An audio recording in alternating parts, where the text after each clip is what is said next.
listen, great win for us. That's a really good team. They were at USC 2 minutes ago, down 1. They went to Rhode Island and won. They played a really hard schedule. We were really, really good for about 34 minutes. Then we had, a stretch where I'm going to give them credit and say they made big plays. We had a couple, missed a few free throws, and we turned it over. But in the bulk of the game, we finished with 4 turnovers. So I'm thrilled we won, hard-fought win, good Brown team, and, we've kind of turned the page and get ready for the league. Kenny Sparell, the Statesman. Coach, congrats on the win. Halftime, you guys were down 1, opened the second half on a 22-6 run. Can you just walk me through that? Well, offensively, we were really sharp in the start of the second half. I thought the ball moved. We got it inside. Fitz and Chris have given us good low post scoring, which has helped us. And then, AC had a stretch where he kind of took the game over, where he banged a couple threes, hit a tough pull up on the baseline, had a couple drive kicks that led to some baskets for us on some extra pass stuff. So, we were really sharp in that stretch. We talked about it in the timeouts. I mean, for as much as we maybe struggled the last, 2 media segments to get good offense going, we had a lot of good offense that first 3 segments there. And you guys opened up a 16-point lead. It was cut to 2. Can you give me your diagnosis of that last 5 minutes? Well, it's a couple things, right? Like, sometimes it's hard to play with a lead because you it's human nature that you're going to let the foot off the gas a touch. But, the other team's pretty good too, and they practice and they play hard. And when you get to a sense of desperation, to a certain point, it takes the pressure off you. Like, they didn't make shots for the first, 8 or 10 minutes of the second half. And then when you get down 15, well, I'm just going to shoot it. If I miss it, it's okay, because we're trying to spark ourselves back in the game. And you got to give them credit, because they've got some players, man. Lily is really good, and their interior guys are all good athletes and big, strong guys. So it's a tough opponent, to be honest. And we're lucky we had the cushion we had, which was obviously just enough there to get us over the hump. AC's 2 free throws sealed it, but we needed every field goal early that we got. And you guys did a good job taking care of the ball. 4 turnovers for the game, 0 in the first half. How important was that for the win? It's super important. That was our number 1 key coming into the game. They're a team that's really aggressive defensively. They were top 50 in the country in block shots.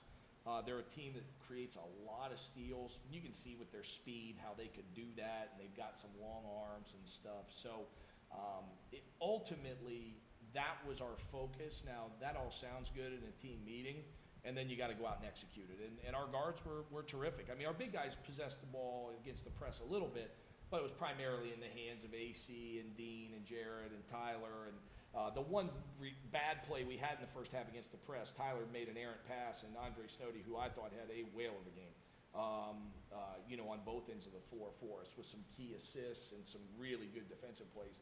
He made a hustle play and saved us a turnover going into their bench, kind of going into the crowd, to save the one pass Tyler would have thrown away. So it's a team thing when you take care of the ball, but ultimately that's kind of what AC does, and he sets the tone for that. And what can you say about the game that Keenan had? Fitz was great.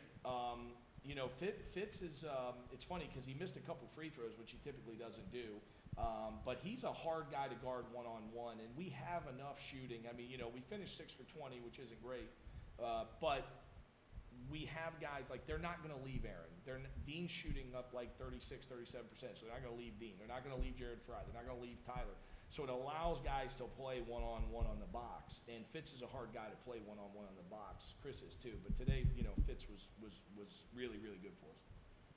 Thank you, Coach. Aaron, this is your 3rd game back, 2nd time leading the team in points. What's been your key to success since returning from injury? I think just trying to be aggressive. I feel like when I'm being aggressive, it's not just like me scoring or anything. It's about me. Like, I feel like when I'm aggressive, I help the team in multiple ways. So just trying to stay aggressive and get back to what I know how to do. And you guys open up conference play against Northeastern on Thursday. What do you guys have to do to keep up this momentum?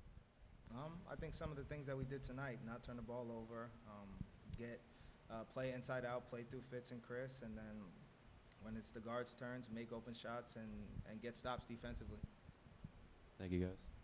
Thanks. All right, so my question is for Coach.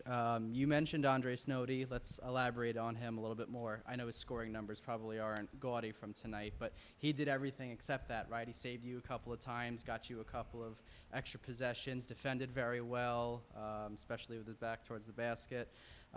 What did you see out of Andre, and how important is it to get him going now with conference season beginning? Yeah, no, you hit the nail on the head. It's super important because he gives us a physical presence. You know, Chris gives us length, Fitz gives us length, Dre brings a kind of blue-collar, chip on his shoulder approach to the game. And he did only have 5 points, but he had 2 that he could have laid in that he pitched to a teammate. One time Tyler for a dunk, and they fouled him. He made both free throws. So you don't get an assist for that, but you probably should. Whoever decided those stats would be recorded like that probably should get an assist when you make a play like that. But I thought he was awesome. I mean, he saved us at least 2, if not 3 layups that they would have gotten, where he rotated across and either got a block shot or ripped the ball out of a guy's hand or punched it loose. Mm-hmm. I told him after the game, like, that's the best game. To me, it's the best game he's had all year. And he's had games where he scored, and he's had games where he's rebounded. I just thought he had a very complete game. I didn't think he made many mistakes. I thought he was really sharp. Okay, awesome. And then, Aaron, I've got one for you, too. So you took a couple of deep threes tonight. I owe you an apology for not being familiar with your game. Is the deep three something that you like to take? Is it something that you've been working on, or was it just something that was available tonight, so you took it? It was something that was available. I mean, I felt like I hit 2 before, so I felt like I was a little heat checked a little bit. Yeah. So, yeah, I mean, if it's there and I've hit a couple, I mean, I don't want to take them all the time, so I'd rather take a couple steps in. Okay. All right. Thank you. To you. Riley Frayne, Mid-Major Madness. Coach, I'm curious, obviously you got the Michigan State game kind of sandwiched in between the last 2 of Aaron's now 3 appearances. But I'm just curious, kind of what has it meant to the team really having, his veteran presence back on the court tonight? And then just for you, Aaron, returning here after, battling a little bit of an injury early in the season, just what did you make of your performance kind of getting to play here at home tonight? You can go first, and then I'll clean it up. All right. Can you repeat it? I thought you was going to go okay, first. I'll go first then. What has he meant to the team? For us, I mean, it's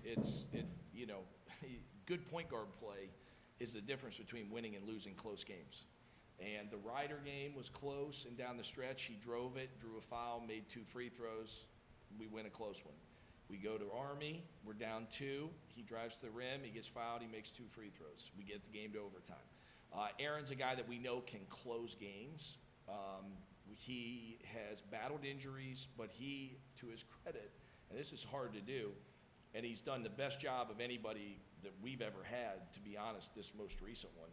When he came back, he was in shape. Now, you can never quite be in game shape because you need the minutes, but what he was doing in the training room with the boost machine that we were able to fundraise and get with donors, and that our development team, that Sean and Rob and people that have gone and raised money for us, makes a huge difference. So he was ready to play when he got back, like his cardio wise. And usually when you come back, you're out of shape. So that was a big deal. His understanding of the game is a huge deal. I have a lot of trust in him, so we try to get him in spots, and we try not to overcoach him too much. And the heat check tonight, I'll take blame for, because I was screaming drag, because I knew he was going to shoot it, so I was trying to get him one. That one was on me. But Aaron's a guy that can get it going offensively, and I thought defensively tonight he was really good, which is really important for our team, because we aren't blessed with a ton of perimeter foot speed. So if anybody's going to take possessions off, we're in trouble, because we're just going to be in rotation. And I thought he really responded defensively tonight well, and made some big plays defensively that helped us. Mm-hmm. And then Aaron, just having battling some injuries early in the season, having the opportunity to come back here at Island Federal Credit Union Arena, putting together a strong performance. Just what did it kind of mean to you? Oh, it meant a lot. I mean, going through injury is not easy, so I mean, it's always tough when you're not out there to be able to help your team, but I was just trying to be the best teammate I could when I was out, and like Coach said, just try to stay in shape, and when I came back, just try to make impact on the game. And Coach, I know we've raved a lot about Andre's performance tonight. It was easy to see he was doing a lot of the little things right. Making a lot of good decisions, and particularly on a night where Chris Mito dealt with a little bit of foul trouble. Maybe Tyler didn't put together his best performance. And I'm kind of curious. Stony Brook strikes me as a program that draws a lot of its fan base from the local community, draws a lot of support from the local community, and so I'm just curious, having a guy like Andre, having Tyler, two local guys, has that really meant anything special to the program this season in particular? Yeah, for sure. Both those guys are not only good players, but the fact that they're local, the fact that fans know them, the fact that Tyler's been here 5 years and people have been able to see him develop as a player.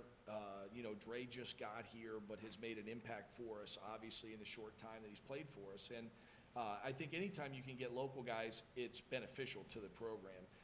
But like everybody, we got to get the best guys we feel like we can get that fit our system. And in that case, both those guys we got right because they're local. And there's nothing worse than having a local guy who doesn't play, because that can get hard and uncomfortable for the kid in a hurry. And these guys have just, they've worked hard. And I do want to point out, and it's kind of, you walked me into it a little bit, but like the crowd tonight was awesome.